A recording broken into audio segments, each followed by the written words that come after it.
Continuando os processos que acabam provocando lesões celulares, nós temos os estágios irreversíveis, né? As lesões celulares que são consideradas irreversíveis. Então, só para recapitular, uma célula ela pode sofrer um estresse ou uma agressão, então eu tenho um agente etiológico agindo sobre a célula, e ela pode caminhar para um processo de adaptação, visto já. Ela pode, se ela não se adaptar, seguir para um estágio de lesão celular, só que essa lesão ela pode ser uma lesão reversível. Claro que se o tempo que ela ficar exposta ao agente ou a intensidade do agente for baixo, reversível. Porém, se atravessar uma linha tênue, que é o ponto de irreversibilidade, é o ponto que vai causar uma lesão mais acentuada, essa célula entra num processo de lesão irreversível, e a lesão irreversível é denominada de morte celular. Então, isso é igual a morte celular. Morte celular. Vários agentes causam morte celular. Dentre os principais, os agentes biológicos, como vírus, fungos, bactérias, né? Hoje o vírus em alta, mas eu tenho os agentes físicos e químicos atuando nesse processo de morte celular. A morte celular mais comum na patologia, na doença, é a necrose. Então a necrose, um tecido necrosado, é um tecido que sofreu morte celular. A célula em necrose, ela existe no lugar, ela ocupa espaço ainda, ela vai ser fagocitada, ela vai ser removida. Então a célula, quando entra em necrose, ela não desaparece completamente, ela some, ela demora um tempo para ser degradada. E a necrose é sempre um processo patológico, está sempre relacionado com doença, tá? Não tem necrose fisiológica. Os grandes causadores da necrose são a hipóxia, a falta de oxigênio. Então eu posso ter falta de oxigênio por captação, por doenças ventilatórias, onde o oxigênio não chega até a corrente sanguínea,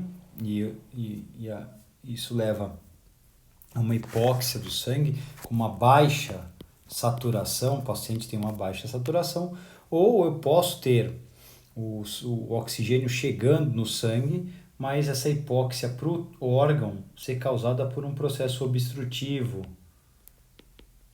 vascular. O vaso ele fecha parcialmente ou totalmente, uma oclusão, e esse processo oclusivo ou obstrutivo diminui o aporte de oxigênio para o tecido, levando esse tecido a uma hipóxia ou até mesmo uma anóxia, que é a ausência de oxigênio.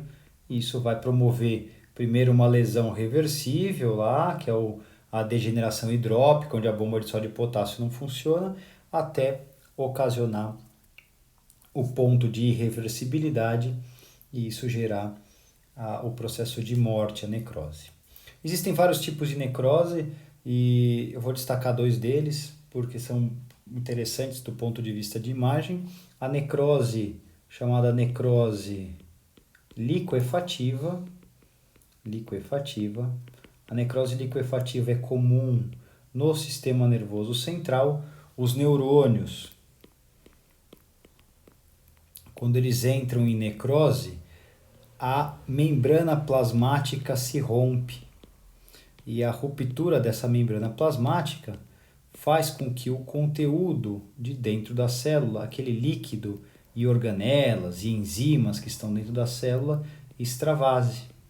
Por isso que chama liquefativa, esse líquido escapa da célula. Isso é característica de tecido nervoso. Um outro tipo de necrose é a necrose coagulativa,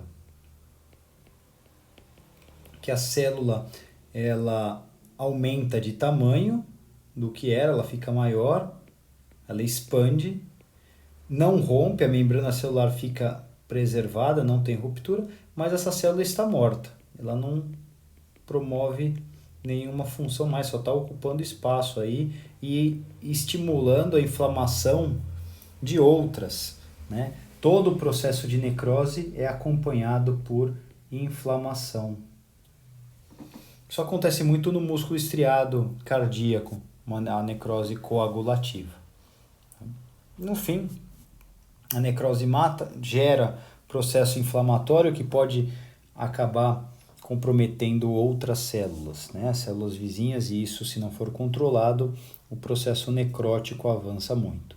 Desta forma, como eu tenho um processo inflamatório, a célula aumentando de tamanho e densidade, ou se liquefazendo, eu vou observar nos exames de imagem as alterações de densidade tecidual. Existem necroses que nós vamos ver específicas, como as necroses ósseas, quando estudarmos, por exemplo, o quadril, que sofre muita necrose óssea, o úmero.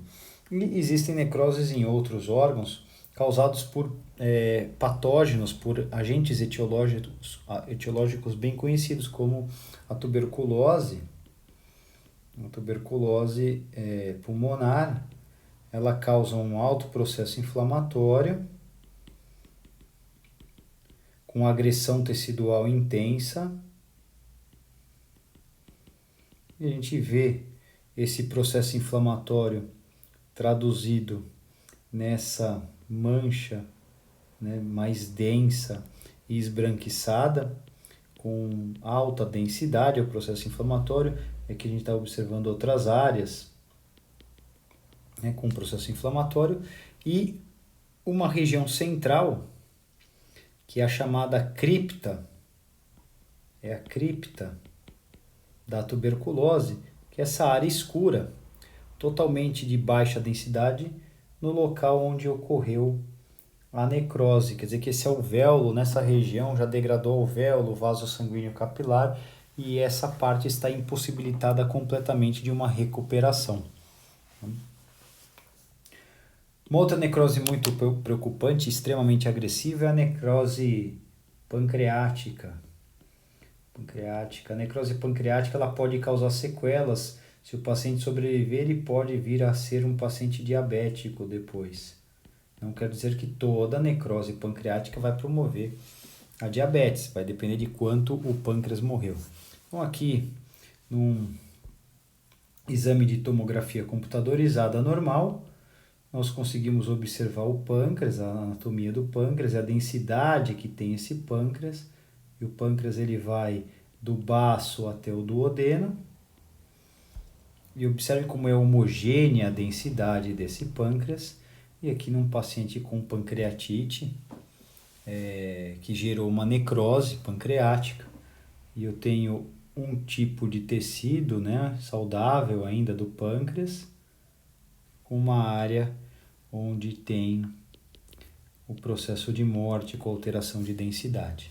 O paciente no exame físico, ele apresenta esses arroxeados, né, no flanco e no umbigo, que vem por conta das lesões vasculares que acontecem junto da necrose do pâncreas. O sinal de Cullen, que é esse arroxeado em volta do umbigo, e o sinal de Gray-Tanner, que é o flanco arroxeado. Então, se você vê um paciente que não é um paciente de trauma, não foi um acidente automobilístico, porque acidentes automobilísticos, o cinto de segurança pode causar rupturas vasculares e essas hemorragias. Se é um paciente que não sofreu trauma, que foi levado para um exame de tomografia, e o umbigo ou os flancos ficaram roxos, já é de se suspeitar de necrose pancreática. A necrose também pode acontecer no encéfalo, né? Eu posso ter uma grande necrose no encéfalo por uma anóxia cerebral, ou o chamado infarto cerebral, isso vai promover uma necrose no encéfalo que faz com que o paciente caminhe para a morte encefálica. E olha que interessante, se eu lembrar que a necrose do encéfalo é uma necrose liquefativa, os neurônios eles morrem e liberam líquido.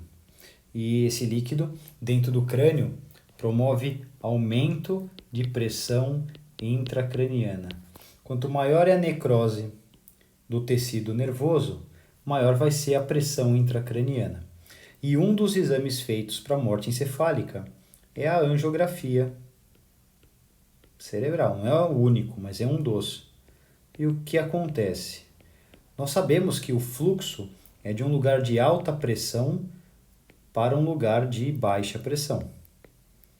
Geralmente a pressão do sangue, a pressão arterial média, ela é maior do que a pressão intracraniana, que é mais baixa.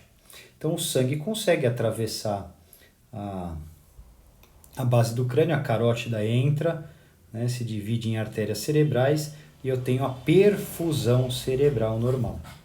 Quando o paciente tem morte encefálica, os neurônios sofrem liquefação e a pressão craniana aumenta muito. E isso fica maior do que a pressão arterial média. Quer dizer que o sangue sobe pela carótida, mas ele não consegue entrar no crânio, não consegue atravessar a base do crânio porque a pressão intracraniana está elevada.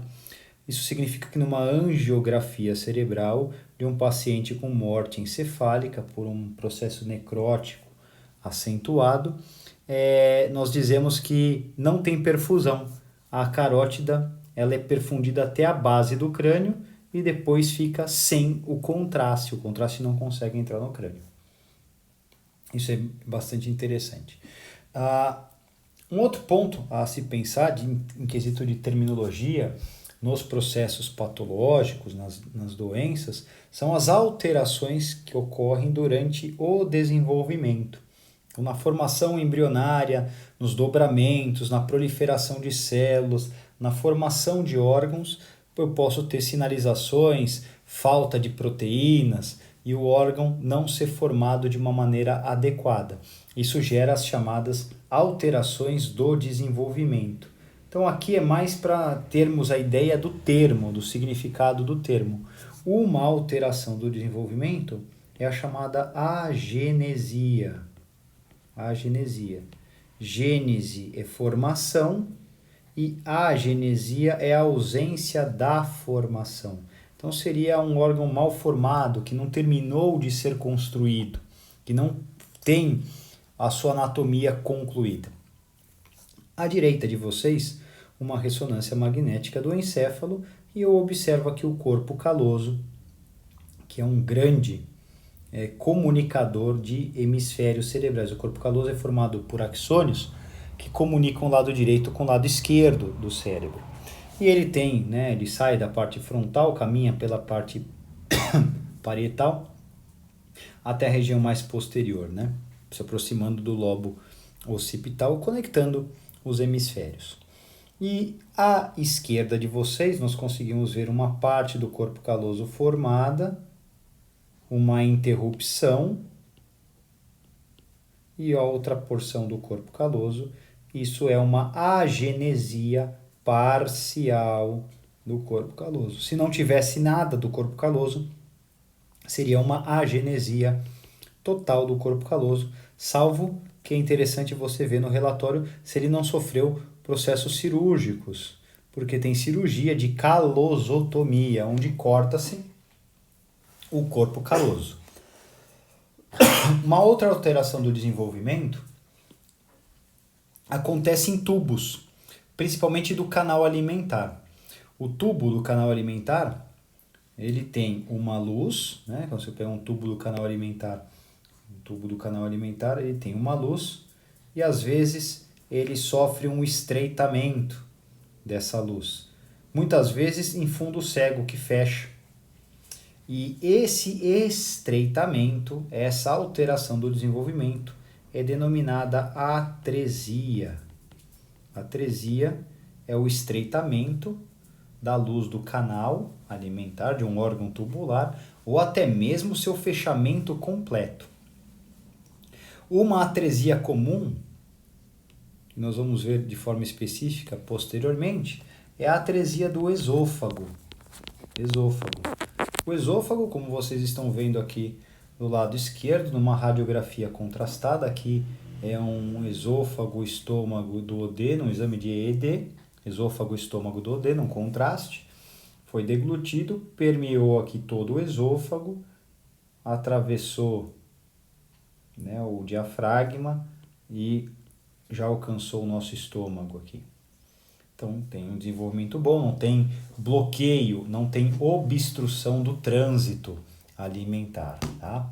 Agora, nesse recém-nascido, né, percebam o esqueleto, lógico, é uma alteração de desenvolvimento do canal alimentar, então é fácil de perceber. A criança, ela regurgita muito, ela mal começa a mamar, ela já regurgita, já volta todo o leite, tudo que ela deglutiu, faz o exame de contraste, dá para observar aqui o comecinho do esôfago e ele terminou. Ele não foi concluído, ele está fechado, né? Ele estreitou e fechou completamente. Isso é uma atresia do esôfago e vai precisar de um processo de reconstrução, né? Vamos pegar a parte de intestino para reconstruir esse esôfago e conectar com o estômago. Assim, essa criança pode ter uma vida próxima ao normal. Uma outra alteração do desenvolvimento são órgãos em posições incorretas, órgãos que não estão onde deveriam estar. Isso é chamado de ectopia. Ectopia é fora do lugar. No desenvolvimento embrionário, então vamos pegar aqui a pelve do nosso embrião em feto, a pelve, aí vem a coluninha aqui assim, né, só para vocês entenderem, a parte óssea, aqui vão vir as costelinhas dele, e o que acontece? O broto do rim é pélvico, então o rim direito e o rim esquerdo estão na pelve. E o que deve acontecer? Os rins devem subir em direção ao abdômen, cada um do seu lado. O que pode acontecer? Um rim subir e o outro não. Os rins subirem para o mesmo lado, né? E essas alterações são alterações de posição do órgão, são as chamadas ectopias, no caso aqui renal, né? Ectopia renal. Então aqui a gente vê o rim esquerdo colocado no seu lugar, mas o direito ele foi para o lado errado, ele deveria vir para o lado direito, ele foi para o lado esquerdo. Então aqui tem uma ectopia do rim direito. A mesma coisa nessa imagem, um rim pélvico e um rim abdominal, né? São alterações do desenvolvimento, ectopia, fora do lugar. Tá? E uma outra alteração do desenvolvimento que acontece muito com a aorta, é o seu estreitamento. O estreitamento da aorta é denominado de coarctação. E a gente observa aqui o coração, o tronco pulmonar, as artérias pulmonares, aqui vem a aorta, a parte ascendente da aorta, aquele grande arco da aorta, o arco da aorta, e aqui na parte descendente ele afina, ele estreita, para depois dilatar no seu volume, né, no seu diâmetro normal. Então esse ponto que a seta indica é o ponto de coarctação. Ele pode ser um ponto de coarctação mais próximo do arco, um pouquinho mais afastado do arco, mas é muito comum essa alteração do desenvolvimento na aorta.